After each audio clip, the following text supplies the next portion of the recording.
آقا تشریف فرماتے ایک چھوٹا سا بچہ ہے جو ننھے ننھے پاؤں سے چل کے مسجد نبوی میں پہنچ جاتا ہے. نام اس کا عمیر ہے. بمشکل سے بولنا سیکھا ہے اس نے. آقا کریم علیہ السلام کی خدمت میں کبھی وہ اپنے چچا جلاس بن سوید کے ساتھ جاتا ہے, کبھی وہ اکیلا بھی چلا جاتا ہے.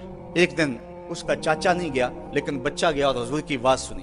آقا کریم نے قیامت کے بارے میں نقشہ بیان کیا. جب وہ بچہ واپس پلٹا نا تو اپنے چچا کو کہتا ہے, اے میرے چچا, آج میں نے حضور کو قیامت کا ذکر کرتے دیکھا ہے, اور حضور نے ایسا ذکر کیا ہے کہ قیامت کا نقشہ میری آنکھوں کے سامنے آ گیا تھا.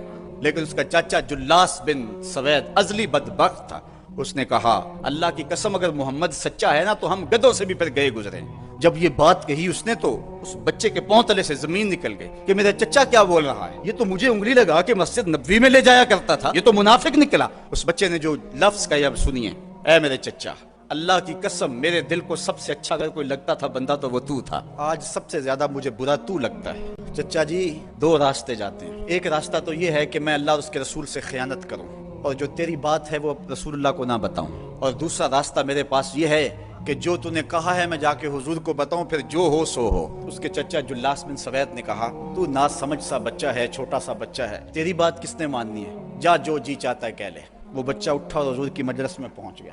اور وہ بچہ کیا کہتا ہے, حضور جلاس بن سوید نے اللہ اور اس کے رسول سے خیانت کی ہے. حضور میرا اس سے کوئی تعلق نہیں ہے, میں اللہ سے بھی کہتا ہوں میرے مالک, میرا چچا سے کوئی تعلق نہیں ہے چونکہ وہ تیرے محمد کا دشمن ہے. حضور نے فرمایا, بچے اس نے کیا کہا ہے؟ بچے نے ساری کہانی سنا دی. حضور نے صحابہ کو بلایا, کہا کہ یہ واقعہ پیش آیا ہے, بتاؤ کیا کریں. صحابہ نے عرض کی, حضور یہ بچہ چھوٹا ہے, کم عقل ہے, کم سمجھ ہے, یہ تو اپنی بات بھی نہیں صحیح طرح سمجھ سکتا, اور جلاس بن سوید بڑی عمر کا آدمی ہے, ہمارے ساتھ نمازیں پڑھتا ہے, تو آپ اس بچے کی بات کی پرواہ نہ کیجیے. ادھر جلاس بن سوید کو جب پتہ چلا تو اس نے بھی قسمیں کھانی شروع کر دی کہ میں نے تو کوئی بات کہی نہیں ہے. تو حضور نے اس بچے کی بات کو نظر انداز کیا صحابہ کے کہنے پہ. اب اس بچے نے جب دیکھا کہ میری بات حضور نے قبول نہیں کی ہے تو اس نے جھولی پھیلا لی اور آسمان کی طرف دیکھ کر کے کہا, اے اللہ اگر میں جھوٹا ہوں تو مجھے جھوٹا کر دے, اور اگر میں سچا ہوں تو میری سچائی کا اعلان کر دے. یہ بچے نے جب بات کی تو ابھی اس نے منہ پہ دعا مانگ کے ہاتھ نہیں پھیرے تھے کہ جبریل آ گئے,